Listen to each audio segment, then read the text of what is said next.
So this is the staircase put in by the previous homeowner, and as you can tell, it's just very wonky. It's very jacked and crooked, and the lumber was not treated or sealed. So today I am going to completely wipe it to the ground and start from scratch.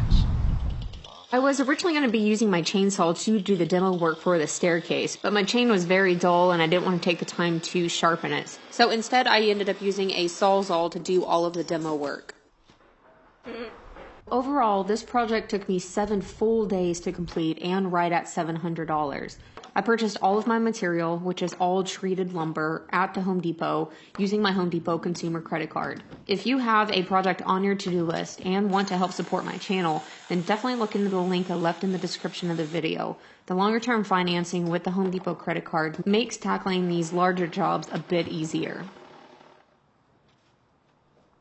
Next, I moved on to the task of pulling out these posts that were set in concrete. Now, I know that there's multiple ways of doing this, but I tried a way of using a high lift jack, which, if you're not familiar with, they can be very dangerous, just like any other tool. So if you're going to use one, then be sure to be careful. But I attached 2 2x4s to the front side of the 4x4 so that I could essentially start jacking the post directly up out of the ground. Now, as you can see, it does take quite a bit of effort to use the lift, but I was actually quite enjoying myself, and it took less than a minute to rip each post out of the ground, which I think is outstanding. Now that's pretty neat. Oh, nope. Cody! I need your strength! Yeah, there's no way I'm lifting that. Sometimes you just gotta know when to call in the help. The last thing I want to do is end up hurting myself. Thank you. Now, before you say it, a lot of people are often confused by or even insult my husband for not helping me out on tougher jobs like this. And believe me, I have no problem asking for help when I want it or need it. But I do prefer to do things on my own if I'm able to, and he respects that. There it goes. With the demo work 100% complete, I then started working on what will be the platform for the new staircase. There are already some existing anchors in this concrete slab, but I just felt better adding a little bit more support. So I went ahead and drilled a few holes in the concrete slab here so I can add in a few additional support brackets. And then I started setting the post in place. I would set the post in its bracket, make sure it was plumb on 2 sides, and then fasten it temporarily with some scraps to hold it in plumb. Then I could move down to the bottom and actually secure it to that bracket. I repeated this to all 4 of the posts.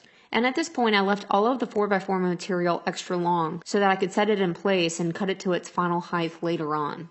And I once again just used some temporary material to cross brace these posts to keep them in plumb on both directions. Then I was able to move to the top, use a speed square to transfer out the height that I needed the platform to eventually be at, and then cut all 4 of the posts to their final height. And I did this using my smaller sawzall. Next, I started cutting and attaching all of the boards that will be the header boards. I'll be using carriage bolts for the majority of this build, which means that I would take my material and first pre-drill my hole placement down on the ground. Then I would clamp the board in place and transfer that hole location into the 4x4 post where it needs to be attached. Hammer the carriage bolt into place and then secure it with a washer and a nut on the back. I did that to all 4 of the boards around the top perimeter, then moved to the bottom and created 4 giant X's that are half lapped in the center in order to act as the cross-bracing members. And to create this half lap, I would clamp the piece of material in my super jaws, use my circular saw to make multiple cuts, then come back with a hammer and use the claw end to knock away all the chips. Then set the braces in place and then once again use carriage bolts to fasten them down.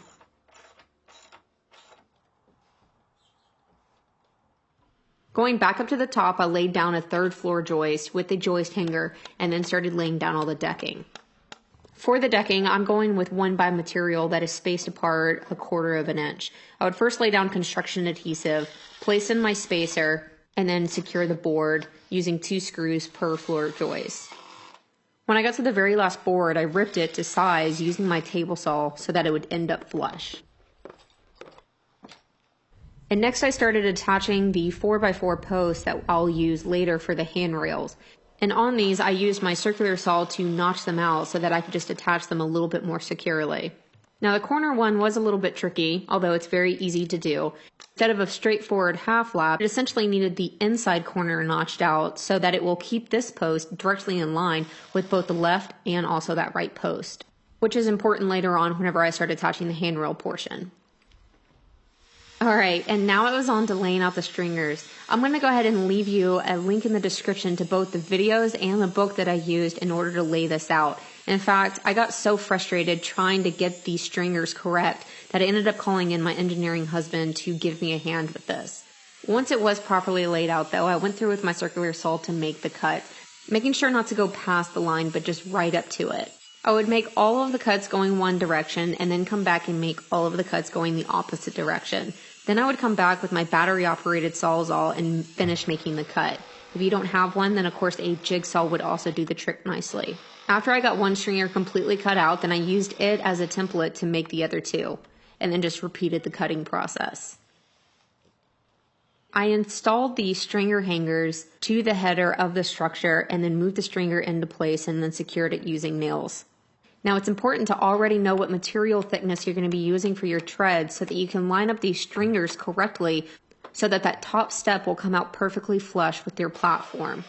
And it just so happened that my stringers were lining up right where a few carriage bolts were. So I used the round portion of my palm sander in order to create some divots so that they could still line up perfectly flush with that header. Once all three stringers were hung, I added in some cross members in between them just to give it a little bit more support.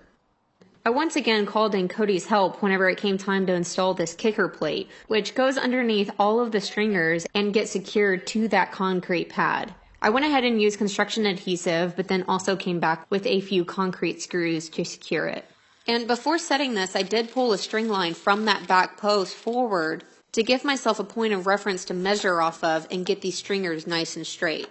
Once I was satisfied with the placement and that everything was going to come out straight once the handrails were attached, I started attaching my riser material, starting off with the very bottom one. So I cut this riser the same as that riser down there, so now I can move the stringer flush just to square the structure up. And you'll see that I even marked off where that center stringer needed to be moved so that it was in a continuous straight line all the way down. I started off using nails, but then I very quickly switched over to using screws. I would first cut to length and then attach all of my risers, and then come back and install the treads, which is the flat portion of the stairs. To make aligning these go very quickly, since there is an overhang, I cut a scrap piece of wood to size to use as a spacer. Then I would use 3 nails per stringer to secure it. It took a tremendous amount of work in order to get to this point, to where it actually looked and was also being able to be used as stairs. So I was very excited.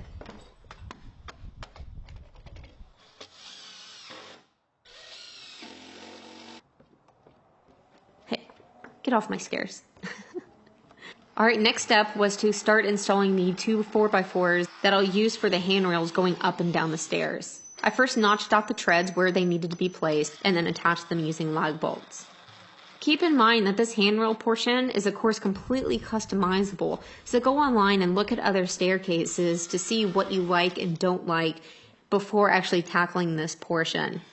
For most of my handrail portion, I'm using 1x material, which is secured by toe nailing into the 4x4 post. Once I established the top and bottom lines of the handrails, then I came back and went ahead and cut those posts to their final height with the angle in it, using a circular saw to make 2 passes. And then it was on to the very tedious task of adding in all of the spindles. And to make this go a little bit quicker, I utilized a jig that was very quickly put together. It's essentially a 2x4 to dictate the spacing in between the spindles, and then another board that goes in exactly half the depth, so that I can set the jig in place the spindle in the corner, and it not only maintains the spacing, but is also in the center of the board. Then I can go to the underside and secure it with a screw. I would go through and secure all of the bottom of the spindles first, then go to the top of the staircase, again utilizing my jig, and secure the top. Once all of the spindles are in place, then I can come back with the final boarded trim along the bottom, just to give it a more even and finished look. Then the last thing was the top cap. Again, I started at the very top of the platform and then worked my way down the staircase. I would make sure that the overhang was exactly where I needed it by measuring the top and the bottom before securing it with screws. Now, don't forget, if you have a big project of your own to tackle, to check out phdcard.com/April. So this was a lot more complicated than what I was anticipating, and probably actually the most complicated project that I've yet to tackle. But I am very happy with the way that it came out, and it definitely needed to be done. Now, I still need to come back and set probably 2 more intermediate posts in concrete in order to support these stringers just a tad bit more, but this is going to be great and sturdy enough to walk up and down in the meantime. I also still need to come back and paint it. However, since I use treated wood, I'm going to allow the wood to fully dry out a few weeks, and then I'll come back and paint it. So be sure to follow me on Instagram if you want to see updated photos on it. And of course, if you want more details, then I have left you a link in the description to the written tutorial on my website. So I'm calling this one done. I will see you on my next project. I hope you enjoyed this one.